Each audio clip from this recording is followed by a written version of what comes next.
सबको जय मसीह की। फिर से एक बार आप सब लोगों का आज के इतवार की सभा में स्वागत है। प्रभु का धन्यवाद देते हैं कि उसने एक और मौका दिया कि हम उसकी उपस्थिति में बैठकर हम वचनों को मनन कर सकें। और मैं आशा करता हूं कि इस नए साल में परमेश्वर ने आपको बहुत से वायदे और प्रतिज्ञाएं दी होंगी और इस साल उन सबको पूरा होते हुए हम अपने जीवन में देखेंगे। आमीन। आज के दिन मैं एक वचन को आपके सम्मुख लेके आना चाहता हूं जिसका शीर्षक है किस प्रकार हम पूरे साल भर आनंदित रह सकते हैं। हाँ प्रियो, नया साल बहुत ही अच्छा रहा हमारे लिए और अच्छा रहेगा इस पूरे साल भर, और हम आनंदित रहेंगे, परमेश्वर में आनंदित रहेंगे। परमेश्वर का वचन हमें बताता है। हाँ प्रियो, आइए हम शुरू करेंगे और फिलिपियों उसके 4 अध्याय के कुछ वचनों को मैं आपके सामने पढ़ूंगा और उन्हीं वचनों से जो है आज के वचन को मैं आपके सामने रखूंगा। आइए फिलिपियों 4 अध्याय 1 से लेकर 9 तक मैं आपके लिए पढ़ देता हूं। इसलिए हे प्रिय भाइयों, जिनमें मेरा जी लगा रहता है, जो मेरे आनंद और मुकुट हो, हे प्रिय भाइयों, प्रभु में इसी प्रकार स्थिर रहो। मैं यूओदिया को भी समझाता हूं और सुन्तुके को भी कि वे प्रभु में एक मन रहें। हे सच्चे सहकर्मी, मैं तुझसे भी विनती करता हूं कि उन स्त्रियों की सहायता कर, क्योंकि उन्होंने मेरे साथ सुसमाचार फैलाने में क्लेमेस और मेरे अन्य सहकर्मियों समेत परिश्रम किया, जिनके नाम जीवन की पुस्तक में लिखे हुए हैं। प्रभु में सदा आनंदित रहो। मैं फिर कहता हूं, आनंदित रहो। तुम्हारी कोमलता सब मनुष्यों पर प्रकट हो। प्रभु निकट है। किसी भी बात की चिंता मत करो, परंतु हर एक बात में तुम्हारे निवेदन, प्रार्थना और विनती के द्वारा धन्यवाद के साथ परमेश्वर के सन्मुख उपस्थित किए जाएं। तब परमेश्वर की शांति, जो सारे समझ से परे है, तुम्हारे हृदय और तुम्हारे विचारों को मसीह यीशु में सुरक्षित रखेगी। इसलिए हे भाइयों, जो बातें सत्य हैं, जो बातें आदरणीय हैं, और जो बातें उचित हैं, और जो बातें पवित्र हैं, और जो बातें सुहावनी हैं, और जो बातें मनभावनी हैं, अर्थात जो भी सद्गुण और प्रशंसा की बातें हैं, उन पर ध्यान लगाया करो। जो बातें तुमने मुझसे सीखी और ग्रहण की और सुनी और मुझ में देखी, उन्हीं का पालन किया करो। तब परमेश्वर जो शांति का सोता है तुम्हारे साथ रहेगा। आइए हम प्रार्थना करें। पिता परमेश्वर, धन्यवाद देते हैं इस सुंदर वचन के लिए, और इन वचनों को रखकर प्रभु हम अपने जीवन को बिताना चाहते हैं। तू हमसे बातचीत कर, मुझसे बातचीत कर, ताकि तेरा वचन मेरे द्वारा लोगों तक पहुंचने पाए। अभिषेक कर। सारा आदर महिमा अधिकार तो ये देते हैं, यीशु के नाम से प्रार्थना को मांगते हैं, आमीन। हाँ प्रियो, हमने ये जो वचन पढ़ा है, ये पौलुस ने जो है पत्री लिखी फिलिपियों कलीसिया के लिए, और हम देखते हैं कि कैसे उन लोगों को उत्साहित कर रहा है, उन विश्वासियों को उत्साहित कर रहा है। फिर से मैं आपको बता दूं कि ये जो वचन है विश्वासियों के लिए है। हम परमेश्वर को जानते हैं, प्रभु यीशु मसीह को हमने उद्धारकर्ता ग्रहण किया है, वो हमारा प्रभु है। और जब हम इस संसार में रहते हैं, वो हमें आज्ञा देता है, वो हमें सिखाता है। परमेश्वर अपने वचनों से हमें सिखाता है, बताता है कि किस प्रकार हम एक आनंदित जीवन बिता सकते हैं। आइए एक एक करके हम इन वचनों को देखेंगे। देखिए, जैसा हम विश्वास करते हैं वही हम कार्य भी करते हैं। जैसा हम विश्वास करते हैं वैसा ही हम कार्य करते हैं। हमारे जो भी कार्य हैं वो हमारी सोच के आधार पर है, और जो हमारे अंदर है वो ही बाहर निकलेगा। जो हमारे अंदर है वही हम बाहर दिखाएंगे। हमें लोग किस तरह पहचानेंगे? कुछ ऐसे लोग हैं जो बहुत ही दरिद्र अवस्था में हैं, बहुत ही कि गरीबी में अपने जीवन को बिता रहे हैं। मैं अन्य लोगों की बात नहीं कर रहा, मैं विश्वासियों की बात कर रहा हूं। हमेशा दुखी रहते हैं। ये मत सोचिए कि उनकी जो परिस्थिति है इस प्रकार है, नहीं। परमेश्वर का वचन कहता है कि जैसा हम सोचते हैं वैसा ही हम हैं। नीति वचन 23:7 में ऐसा लिखा हुआ है, क्योंकि जैसा वह अपने मन में विचार करता है वैसा वह आप है। इसको मैं फिर से आपको समझा देता हूं। आप वो नहीं हैं जो आप सोचते हैं कि आप हैं। आप वो नहीं हैं जो आप सोचते हैं कि आप हैं, परंतु आप जो सोचते हैं वो आप हैं। हमारे विचार क्या हैं हमारे बारे में, वो ही हम हैं। आमीन। पौलुस हमें बता रहा है पहले वचन में 4:1 में, प्रिय भाइयों, प्रभु में इसी प्रकार स्थिर रहो। देखिए, सबसे पहला बिंदु है प्रभु में स्थिर रहो। Stand firm in the Lord. प्रभु में हमें स्थिर रहना है। परिस्थिति को मत देखिए, हमारे अगल बगल क्या हो रहा है ये सब मत देखिए, हमें परमेश्वर में स्थिर रहना है। यदि आप पौलुस की पत्रियों को देखेंगे, बहुत से ऐसे वचन हैं वहां पे बार बार पौलुस बताता है कि स्थिर रहो, प्रभु में स्थिर रहो, स्थिर रहो। बहुत से वचन में आपके सामने मैं आपको लेके आऊंगा, उसको आप चाहे तो आप लिख लीजिएगा और संदेश को सुनने के बाद आप उसे पढ़ के देखिएगा।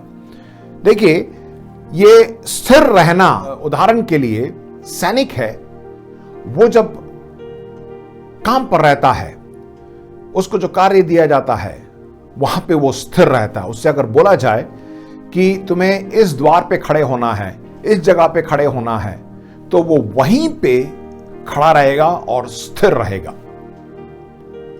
वो वहां से उधर इधर कहीं नहीं हटेगा, क्योंकि उसको उसी जगह पर काम करना है, उसी जगह पे जो है वो अपनी ड्यूटी कर रहा है, तो वो वहीं पे स्थिर रहेगा, चाहे कुछ भी हो जाए। जब तक उसको ऑर्डर नहीं दिया जाएगा तब तक वहीं पे वो स्थिर रहता है। तो परमेश्वर हमें बता रहा है कि हमें स्थिर रहना है, परमेश्वर में स्थिर रहना है। बहुत से ऐसे वचन हैं, पहले कुरिन्थियों 15:58 में लिखा हुआ है, पहला कुरिन्थियों 16:13 में भी लिखा हुआ है। आप घर में जाके आप इसको पढ़िएगा, मैं आपको बता देता हूं। गलती उसके 5वें अध्याय के पहले वचन में, इफिसियों 6:11, इफिसियों 6:13 और 14, और फिलिपियों उसके पहले अध्याय के 27वें वचन, और कुलुसियों 4:12 और दूसरा थिस्सलुनीयों उसके 2:15 में भी। इन सभी वचनों में आप देखिए ये जो शब्द है स्थिर रहो लिखा गया है। बार बार परमेश्वर हमसे बता रहा है कि स्थिर रहो, स्थिर रहो, स्थिर रहो। क्यों?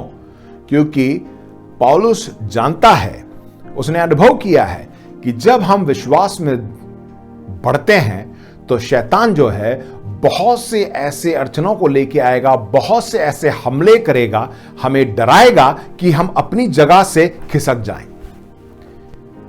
हाँ, देखिए, अगर आप एक सैनिक हैं, अगर आप जगह पे खड़े हुए हैं, अगर आपके सर के ऊपर से गोलियां निकल रही हैं, तो क्या आप वहां पे खड़े रहेंगे? खड़ा रहना पड़ेगा। जब तक आपकी ड्यूटी है वहां पे आपको खड़ा रहना पड़ेगा।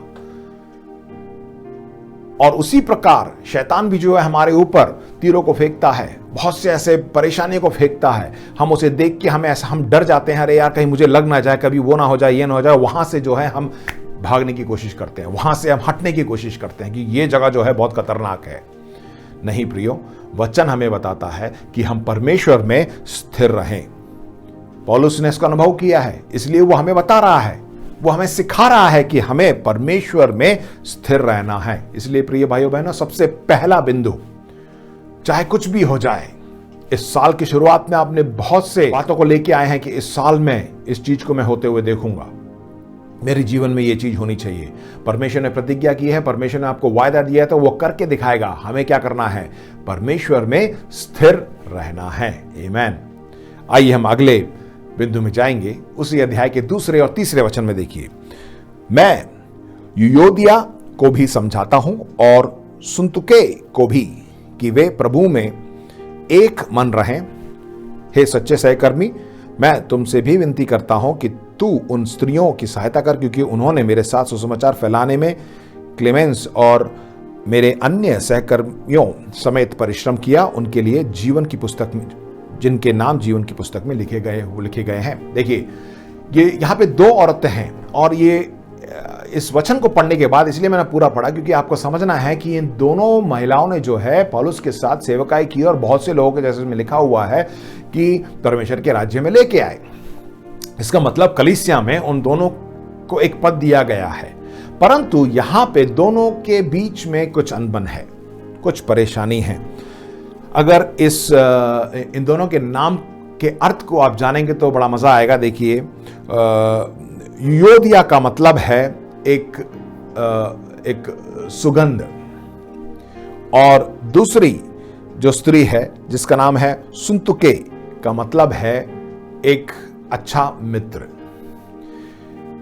इन दोनों में बनती नहीं है, अच्छे सुगंध में और एक अच्छे दोस्त में बनती नहीं है। मतलब दोनों में एक ऐसी बात है कि वो एक दूसरे को चाहते नहीं है। इन दोनों को जो है वहां पे पौलुस कह रहा है कि उनको समझाओ। इसका मतलब हमारा दूसरा जो बिंदु है, अपने मतभेदों का निपटारा करें। अपने मतभेदों का, हमें नहीं मालूम कि उनको क्या परेशानी थी, बाइबल में उसके बारे में कोई जिक्र नहीं है, परंतु हम कलीसिया में आपस में भाई बहन हैं। कहते हैं हम प्रभु यीशु मसीह से प्रेम करते हैं, हम एक दूसरे से भी प्रेम करते हैं, पर बहुत सी बार हम कुछ बातों पर जो है हमारे बीच में अनबन है, मनमुटाव है। प्रिय भाइयों बहनों के बीच में हो सकता है, एक ही घर में ऐसा हो सकता है आपके विश्वासी भाई जो आपके क्षेत्र में रहते हैं उनके साथ हो, किसी के साथ भी हो सकता है। अपने विश्वासी भाई बहनों के साथ जो अनबन है, जो मनमुटाव है, उसको क्या करना है? निपटारा करना है, उसे खत्म कर देना है, क्योंकि ऐसा करने से हम अलग अलग हो जाएंगे। हमारे अंदर मसीह का प्रेम नहीं होगा। जब हमारे अंदर ही मसीह का प्रेम नहीं होगा तो हम बाहर किस तरह हम लोगों को बताएंगे। इसीलिए जो भी मनमुटाव हो उसको जो है आप मिलिए एक दूसरे से, उन बातों को सामने लाइए और उस बातों को जो है पूरी तरह खत्म करिए। हो सकता है आपने गलती की हो या उस वक्त ने गलती की हो। अगर आपने गलती की है तो उसको बुलाइए और उससे क्षमा मांगिए, माफ़ी मांग लीजिए। बोलिए कि मैंने से ऐसी गलती कर दी है तो मुझे क्षमा कर दो। अगर उसने किया है तो उसको भी जो है परमेश्वर आपसे उनसे भी बात करेगा, उससे प्रेम करिए। उसे ये मत सोचिए कि अरे उसने मेरे साथ ऐसा कर दिया, मैं क्या उसके साथ क्या बर्ताव करूं। नहीं, परमेश्वर का वचन कहता है दुश्मनों से भी प्रेम करना है। तो वो हमारे दुश्मन नहीं, हमारे प्रिय भाई बहन है, मसीह में भाई बहन है। क्यों ना उनको बुलाएं, उनको चाय के लिए बुलाइए और उनके साथ चाय नाश्ता करिए। उनके साथ ये जो भी बातें हैं उसको जो है मतभेदों को जो है आप निपटारा कर दीजिए। यही चाहता है पौलुस, हमें सिखा रहा है, क्योंकि हमें जो है एक साथ रहना। देखिए, इसको करना बहुत ही आसान है। पौलुस हमें कुछ बातें सिखाता है ना।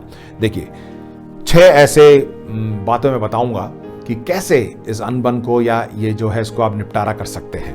पहली बात जो है, अधिक सहमति और कम बहस करना। हर बात के लिए जो है हमें बहस करने की जरूरत नहीं है। अगर वो कहता है तो उसकी बात मानिए, उसकी बात को सुनिए। दूसरी बात है, अधिक सुने और कम बोले। कोई बोल रहा है तो उसको बोलने दीजिए, उसकी बातों को सुनिए, बीच में उसको टोकिए मत, उसको मत रोकिए। तीसरी बात है कि अधिक उत्पादन करें। हमारे अंदर से क्या फल निकलते हैं उसको हम बाहर निकालें और कम विज्ञापन दें। हमें उसको ज़्यादा बताना नहीं है, दिखावट नहीं करनी है कि मेरे पास वो है, मेरे पास ये है, मैं वो करता हूं, मैं ये करता हूं। नहीं, हमारे जीवन से किस तरह का फल निकल रहा है। वी नीड टू प्रोड्यूस, उत्पादन करना है। हमें एडवर्टाइजमेंट नहीं देना है कि मैं ऐसा हूं, मैं वैसा हूं, मैं वो कर रहा हूं, मैं ये कर रहा हूं। नहीं, हमारे जीवन के द्वारा लोग फल को देखेंगे तो अपने आप वो प्रभु यीशु मसीह को जानेंगे, आके पूछेंगे, भाई साहब आप कैसे इस परिस्थिति में भी खुश हैं, आनंदित हैं। आमीन। अगली बात यह है कि ज्यादा से ज्यादा अधिक आप खुश रहें, हंसें, ना कि कुड़कुड़ाएं। मतलब कम कुड़कुड़ाना है, क्योंकि हम इस संसार में रहते हैं, बहुत सी बार कुछ ना कुछ हो जाता है, झगड़ा हो जाता है, घर में झगड़ा हो जाता है, या आपस में भाई बहनों के बीच में भी झगड़ा हो जाता है, विश्वासियों के बीच में भी हो जाता है। तो आप उसको रख के कुड़कुड़ाइए मत। कि अरे यार उसके साथ वो है, इसके साथ उसके पास वो है, मेरे पास नहीं है, वो ये नहीं। हंसते रहिए, आनंदित रहिए, परमेश्वर ने जो है आपको सब कुछ दिया है। अगली एक और बात, अधिक दें और कम लें। जितना हो सके लोगों की मदद करिए, जितना हो सके उनको आप दे सकते हैं दीजिए। हमेशा इस ताक में मत रहिए कि हाँ मुझे क्या मिलेगा, मैं उससे क्या पा सकता हूं। आमीन। सो कुछ बातें जो है अगर हम ऐसा करेंगे तो जो भी अनबन है, जो भी परेशानी है मसीह भाई बहनों के बीच में, वो जो है दूर हो जाएगी। आमीन, हालेलुया। मैं विश्वास करता हूं कि आप मेरे साथ बने हैं। अगला देखेंगे, अगले वचन में पौलुस क्या सिखाता है। चौथे वचन में, प्रभु में सदा आनंदित रहो। मैं फिर कहता हूं, आनंदित रहो। आनंदित, प्रभु में हमें आनंदित रहना है। आप कहेंगे पादी साहब पिछला पूरा साल जो है महामारी में निकल गया, लॉकडाउन में सब कुछ खत्म हो गया, इस साल जो है हमने फिर से शुरुआत की है और अचानक अभी क्या हो गया, हमने एक नया बिजनेस शुरू किया, व्यवसाय शुरू किया है। आप कहेंगे अरे मेरे घर में कुछ भी नहीं है, मैं अपने परिवार को कुछ दे नहीं पा रहा हूँ, मेरी नौकरी चली गई है, वो हो रहा है, ये हो रहा है, झगड़ा हो रहा है। प्रिय भाइयों बहनों, परमेश्वर का वचन कहता है मसीह में आनंदित रहो। कैसे?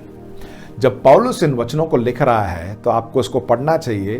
वो बंदी गृह में बंधा हुआ था, 24 घंटे उसको बंदी गृह में बंद करके रखा था। वहां पे वो बता रहा है आनंदित रहो। उस बंदी गृह में वो खुश नहीं था, उस बंदी गृह में वो आनंदित नहीं था। उसकी परिस्थिति तो बहुत ही बुरी थी, अंधेरा ही अंधेरा था, वो कुछ देख भी नहीं सकता था, 24 घंटे उसको अंदर रखा हुआ था। वहां से वो पत्र लिख रहा है, कह रहा है कि आनंदित रहो। इसका मतलब क्या है? हमारे पास आनंदित रहने के बहुत से अन्य कारण भी हैं। हम इस वक्त इस परिस्थिति को मत देखें।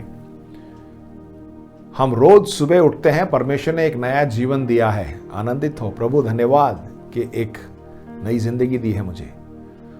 परमेश्वर ने जो है श्वास दिया है, हम श्वास लेते हैं, अच्छी तंदुरुस्ती दी है, अच्छा स्वास्थ्य दिया है, प्रभु का धन्यवाद करिए। खाने के लिए भोजन मिलता है, धन्यवाद करिए। इतना ही नहीं, हमारे साथ हमारे प्रिय भाई बहन भी रहते हैं, मसीह भाई बहन हमारे साथ हैं, एक अच्छी कलीसिया है, हमारे रहने के लिए एक घर है, परमेश्वर की उपस्थिति पाई जाती है। ये सब बातें जो है आप सोच के देखिए, जो बातें परमेश्वर ने दी हैं, जो अभी है, उसके लिए आप धन्यवाद करिए। परमेश्वर का वचन है, हमारे साथ है। परमेश्वर के वचन को तो किसी ने नहीं छीना ना आपसे। परमेश्वर का वचन आपके पास है, बाइबल है, उसको पढ़िए, अपने मन में रखिए इसको। पवित्र आत्मा है जो हमारी अगुवाई करता है, उसके लिए आप धन्यवाद करिए। आमीन, हालेलुया।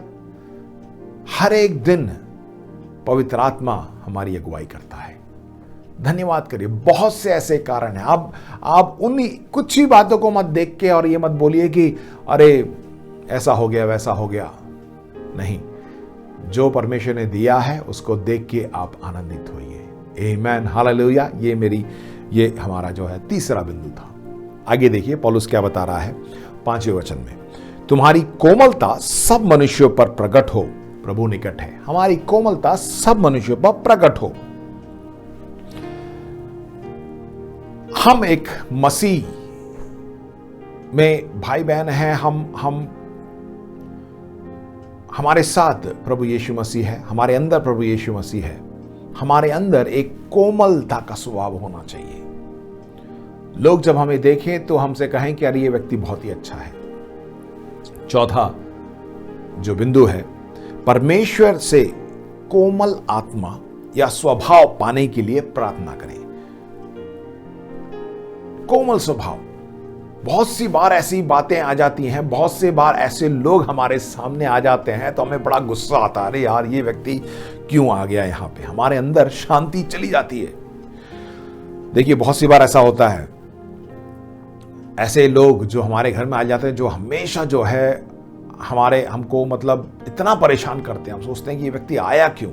उसको देखते ही हमारे अंदर गुस्सा आ जाता, खून खौलने लगता है और दूसरी बात यह है कि जब हम अपने आप कुछ काम बनता नहीं है ना, तो हमें ऐसा लगता है कि मैं अपना सर फोड़ लूं, मैं कुछ लेके फोड़ लूं। ऐसी परिस्थिति आ जाती है तो हमें क्या करना? उस वक्त जो है हमें परमेश्वर की मदद लेनी है। उस वक्त जो है हमें प्रार्थना करनी है, प्रभु तू अपनी शांति मुझे दे, वो कोमलता का स्वभाव मुझे दे, उस आत्मा को मुझे भेज दे, क्योंकि ये बहुत ही जरूरी है। अगर परमेश्वर की उस कोमल आत्मा को नहीं पाएंगे तो हम कुछ कर बैठेंगे। वो व्यक्ति आ रहा है तो कुछ भी हो सकता है, आप या हमें गुस्सा आ जाता है या हम परेशान हो जाते हैं तो हम कुछ भी कर बैठते हैं। इसीलिए सावधान रहें, प्रार्थना करें, जैसे इस वचन में लिखा हुआ है, तुम्हारी कोमलता सब मनुष्यों पर प्रकट हो। ऐसा कुछ होता भी है ना।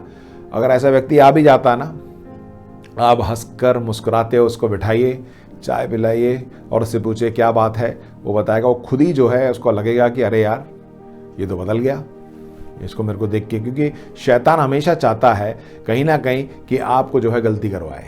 वो बार बार आएगा, वो आपको परेशान करने के लिए आएगा। जब आपने उल्टा जवाब दे दिया, मुस्कुरा के उसको चाय पिला के भेज दिया, शैतान को नहीं पर उस व्यक्ति को जिसे शैतान ने भेजा है, तो शैतान भी पागल हो जाएगा। वो भी कहेगा अरे यार ये क्या हो गया, सब कुछ बदल गया। परमेश्वर का वचन कहता है, इसलिए हमें शांति की आत्मा, उस कोमलता की आत्मा के लिए हमें प्रार्थना करनी चाहिए। आमीन, हालेलुया। अगले वचन में देखिए, 5वां बिंदु, 6वां और 7वां वचन, किसी भी बात की चिंता मत करो, परंतु हर एक बात में तुम्हारे निवेदन, प्रार्थना और विनती के द्वारा धन्यवाद के साथ परमेश्वर के सम्मुख उपस्थित किए जाएं।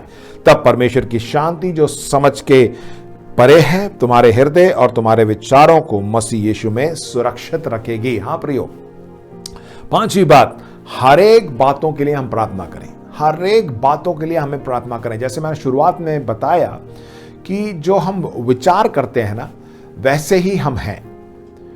इसलिए हमें चिंता नहीं करनी है। वचन हमें बताता, मैं नहीं बोल रहा, वचन यहां पे बता रहा है कि किसी भी बात की चिंता मत करो, परंतु क्या करना है, हर एक बात में हमें धन्यवाद के साथ प्रार्थना करनी है।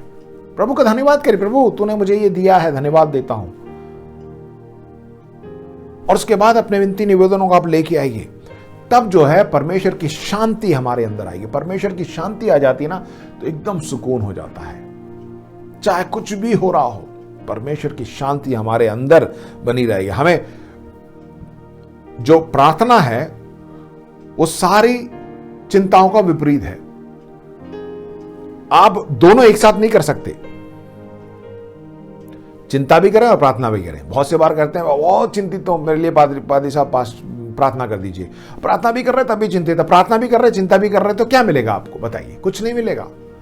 आप प्रार्थना करिए या चिंता करिए, चिंता करके आपको क्या मिलने वाला? प्रार्थना करेंगे तो परमेश्वर आपको उत्तर देगा। प्रार्थना और चिंता, आग और पानी दोनों एक साथ नहीं रह सकते। एक जगह आग लग सकती है, या उस पर आप पानी डाल दीजिए, बुझ जाएगा। आप पानी पे आग नहीं लगा सकते हैं। वैसे ही चिंता करना और प्रार्थना है, दोनों एक साथ नहीं रख सकते हैं। पौलुस जो है हमें 3 बातों को बता रहा है। हमें जो है इस वचन से हर एक बातों के लिए हमें प्रार्थना करनी है। हर एक बातों के लिए प्रार्थना करनी है, चाहे वो छोटी बात हो बड़ी बात हो। दूसरा, हर एक बातों के लिए हमें धन्यवाद भी करना है। हर एक बातों के लिए हमें धन्यवाद करना। तीसरा, कि हम जब प्रार्थना करते हैं, धन्यवाद करते हैं, तो उससे जो है अपेक्षा भी कीजिए, विश्वास कीजिए कि परमेश्वर जो है उसने हमें दे दिया। वचन बताता है कि उसने जब प्रार्थना प्रतिदिन कर लो, जब प्रार्थना करो तो प्रतिदिन कर लो कि तुम्हारा हो गया है। हमें जो है अपेक्षा करनी है, परमेश्वर हमारी सुनता है। आमीन, हालेलुया। 3 बातों को इन वचनों के द्वारा हमें बताता है। देखिए 7वां वचन जो है लिखा हुआ उसमें, तब परमेश्वर की शांति जो सारी समझ से परे है तुम्हारे हृदय और तुम्हारे विचारों को मसीह यीशु में सुरक्षित रखेगी। हमारे जो भी विचार हैं उसे हमें अपने आप ही नहीं सोचना है, पर मसीह को भी जो है उसमें जोड़ना है। जब मसीह में जब हम उसे जोड़ लेते हैं तो जो है वो सुरक्षित रहती है। बहुत सी बार हम सोचते हैं ना कि अरे मेरे को लगता है कि मुझे ये करना चाहिए, मैं सोच रहा हूँ ये करना चाहिए। अगर आप सोच रहे हैं तो आप प्रभु को दो, उसको प्रभु के सम्मुख उसको लेके जाइए। प्रभु आपके विचारों को बताएगा कि आपके विचारों को वो सब जानता है। वो बताएगा कि ये कार्य करना है या नहीं करना है, ये सही है या गलत है। अगर सही है तो उसमें सुरक्षित रहेगा और वो जो है जरूर पूरा होगा। आमीन। तो परमेश्वर जो है हमारे हृदय को भी सुरक्षित रखता है, हमारे मन को भी सुरक्षित रखता है, क्योंकि वो मेरी और आपकी चिंता करता है, वो हमसे प्रेम करता है। आमीन, हालेलुया। आखिरी में 8वां और 9वां वचन, इसलिए है भाइयों, जो बातें सत्य और जो बातें आदरणीय हैं, जो बातें उचित हैं, जो बातें पवित्र हैं, और जो बातें सुहावनी हैं, और जो बातें मनभावनी हैं, अर्थात जो भी सद्गुण और प्रशंसा की बातें हैं, उन पर धन्यवाद लगाया करो। जो बातें तुमने मुझसे सीखी और ग्रहण की और सुनी और मुझ में देखी, उन्हीं का पालन किया करो, तब परमेश्वर जो शांति का सोता है तुम्हारे साथ रहेगा। देखिए, बहुत सी, अब हमें क्या विचार करना है, क्या बातें हमें सोचनी है, यही छठा बिंदु है। पवित्र विचारों को सोचें, पवित्र विचारों को सोचें। परमेश्वर का वचन हमें इसको 8वां जो वचन है, आप फिर से इस संदेश को सुनने के बाद जो है आप इसको पढ़िएगा। उन बातों को हमें सोचना है, क्योंकि शैतान हमेशा नकारात्मक बातों को लेके आएगा, बुरी बातों को हमारे पास लेके आएगा। नहीं, उसको मत सोचिए। यहां जो वचन में जो लिखा है उन बातों को आप सोचिए। तब जो है 9वें वचन में लिखा है कि परमेश्वर की शांति हमें मिलती है। आमीन। इसलिए इस संदेश के द्वारा मैं आपको उत्साहित करना चाहता हूं, हमारे पास सामर्थ्य है। क्यों? क्योंकि प्रभु यीशु मसीह हमारे अंदर है। जब प्रभु यीशु मसीह हमारे अंदर है तो हम परमेश्वर की का सामर्थ जो है हमारे अंदर है। विश्वास करिए, प्रभु यीशु मसीह को पकड़े रहिए। आमीन। हमेशा उसके बारे में सोचते रहिए, विचार करना, अच्छी बातों को विचार करना। प्रभु यीशु मसीह से ज्यादा अच्छी बात, अच्छा व्यक्ति कौन होगा, उसके बारे में सोचते रहिए, उसमें आप आराम करिए, चाहे कुछ भी हो जाए। प्रभु यीशु मसीह में आप एकदम सुकून, एकदम शांतिपूर्ण रहिए। प्रभु यीशु मसीह में जीवन को बिताना है। प्रभु यीशु मसीह हमारे जीवन में होंगे तो हम उसी में अपने जीवन को बिता सकते हैं। जब प्रभु यीशु मसीह हम में राज्य करेगा, प्रभु यीशु मसीह जब हमारे अंदर है, तो ये 6 की 6 बातें जो मैंने आपके सम्मुख रखी हैं वो होगा। सबसे पहली बात कि हम स्थिर रहेंगे। वचन कहता है प्रभु यीशु मसीह में स्थिर रहो, प्रभु में स्थिर रहो, हम स्थिर रहेंगे। दूसरी बात मैंने आपको बताई कि हमारे जो अंदर जितने भी मतभेद हैं वो सब सेटल हो जाएंगे, निपटारा हो जाएगा उसका। उन बातों को मैंने आपके सामने रखा। तीसरी बात कि आनंदित रहने का हम संकल्प करते रहेंगे। आनंदित, चाहे कोई भी परिस्थिति हो, आनंदित रहेंगे, आनंदित रहेंगे। वचन कहता है कि आनंदित रहो, परमेश्वर में आनंदित रहो, परिस्थिति चाहे कैसे भी हो। चौथी बात हमने देखा कि परमेश्वर की ओर से हमें वो कोमलता का आत्मा और कोमलता का स्वभाव हमारे अंदर आ जाएगा। पांचवी बात मैंने आपको बताई कि हर बात में हम प्रार्थना करेंगे, चाहे कुछ भी हो जाए। सबसे पहले चलो हम प्रार्थना करें, परिवार में चाहे कुछ भी हो जाए, चलो आइए हम प्रार्थना करेंगे, उसके बाद हम बातें करेंगे, विचार विमर्श करेंगे। हर एक बातों के लिए, छोटी से छोटी बात भी हो, प्रार्थना करेंगे। और आखिरी में छठी बात मैंने आपको बताई कि हमें जो है पवित्र विचार हमारे अंदर, जब प्रभु यीशु मसीह हमारे साथ है तो हमारे अंदर बुरे विचार बिल्कुल नहीं आएंगे। हाँ प्रियो, बुरे विचार बिल्कुल नहीं आएंगे। आप सोच के देखिए, अगर आपको विश्वास करना है, हम सब विश्वास करते हैं कि प्रभु यीशु मसीह हमारे साथ है। जब वो हमारे बगल में खड़ा है तो क्या हम गलत काम करेंगे? क्या हम गलत विचार हमारे अंदर आएंगे? जब हमें ये महसूस करेंगे, उसकी उपस्थिति को हम महसूस करेंगे, विश्वास करेंगे कि हाँ प्रभु यीशु मसीह है, तो हमारे अंदर बिल्कुल वो गलत विचार आएंगे नहीं। आप सोच के देखिए, जैसे मैंने आपको उदाहरण दिया था, कोई ऐसा व्यक्ति जिससे आप बहुत ही गुस्सा करते हैं, मतलब आपको बिल्कुल पसंद नहीं है, वो व्यक्ति आ जाता है और आपके बगल में प्रभु यीशु मसीह खड़े हैं, तो क्या करें? उसको मारना पीटना या उसको भगा देना नहीं करेंगे। आप बोलेंगे प्रभु यीशु मसीह आप देखिए, प्रभु यीशु मसीह हमेशा हमारे साथ है। बहुत सी बार हम कर देते हैं, क्यों? क्योंकि हम भूल जाते हैं कि प्रभु यीशु मसीह मेरे साथ खड़ा है। यदि हमको याद रहे कि प्रभु यीशु मसीह हमारे साथ खड़ा है, प्रभु यीशु मसीह हमारे बगल में ही है, तो हम ऐसा कुछ कार्य नहीं करेंगे, सब कुछ सेटल हो जाएगा। और जब प्रभु यीशु मसीह का स्वभाव हमारे अंदर रहता है, तो लोग जो हैं हमें देखेंगे, हमारे जीवन के द्वारा वो भी प्रभु यीशु मसीह को जानेंगे। इसलिए विश्वास में और दृढ़ होते जाइए, प्रभु यीशु मसीह के साथ चलिए, उसके साथ बातें करिए, उससे सीखिए और उसको पकड़े रहिए, उसको कभी जाने मत दीजिए। यदि हम ऐसा अपने जीवन में लगातार करते रहेंगे, हाँ प्रियो भाइयों बहनों, मैं बताना चाहता हूं कि ये पूरा साल आनंद ही आनंद होगा। ये पूरा साल प्रभु में एकदम शांतिपूर्ण रहेगा और हमारे सारे जो टूटे बिखरे काम हैं वो सब पूरे हो जाएंगे, क्योंकि प्रभु यीशु मसीह हमारे साथ है। आमीन, हालेलुया। इन वचनों को मैं चाहता हूं कि आप इस संदेश को सुनने के बाद फिर से जाके फिलिपियों उसके 4 अध्याय के पहले 9 वचनों को आप पढ़िए। जब आप पढ़ेंगे, परमेश्वर आपसे बातें करेगा। आमीन, हालेलुया। मैं आशा करता हूं कि परमेश्वर ने आपसे बातें की और आप इस वचन से आपने आशीष को पाया होगा। आइए हम प्रार्थना करें। पिता परमेश्वर, धन्यवाद देते हैं सुंदर वचन के लिए। धन्यवाद करते हैं पौलुस ने जो पत्री लिखी है प्रभु, उससे प्रभु हमको ये सीखने को मिलता है कि हम कैसे पूरे साल भर अपने जीवन में, इस साल में नहीं, पूरे जीवन में प्रभु कैसे हम आनंदित रहें, तुझ में आनंदित रहें और उसको कैसे हम बनाए रखें। तू हमारी सहायता कर। यदि हम में कोई कमजोरी है, यदि किसी के साथ, हमारे प्रिय भाई बहनों के साथ कुछ अनबन है, उसको प्रभु सेटल कर सके और प्रभु एक दूसरे के साथ प्रेम कर सके। हम प्रार्थना करते हैं, तू हमारी सहायता कर। सुनने वाले हर एक प्रिय भाई बहनों को भी तेरे हाथ में सौंपता हूं। हर एक को तू छू ले। इस पूरे हफ्ते जहां कहीं भी जाते हैं, तू उनके साथ रहे, उनकी सहायता कर, उनकी अगुवाई कर। धन्यवाद देते हैं पिता परमेश्वर पवित्र आत्मा के लिए, जो हमेशा हमारे साथ है, जो हमारी अगुवाई करता है।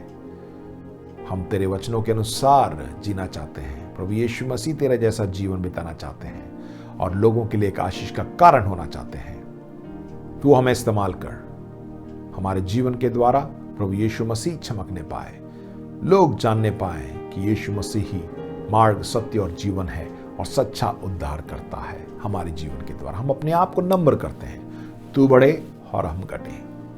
तुम्हारी प्रार्थना को सुन, सारा आदर महिमा अधिकार तुझे देते हैं, प्रभु यीशु मसीह के नाम से इस प्रार्थना को मांगते हैं। आमीन, आमीन। आइए हम एक साथ मिलकर परमेश्वर का अनुग्रह वचन बोले। प्रभु यीशु मसीह का अनुग्रह, पिता का प्रेम और पवित्र आत्मा की सहभागिता हम सबों के साथ सदा सदा के लिए बनी रहे। आमीन, आमीन। प्रभु आपको आशीष दे।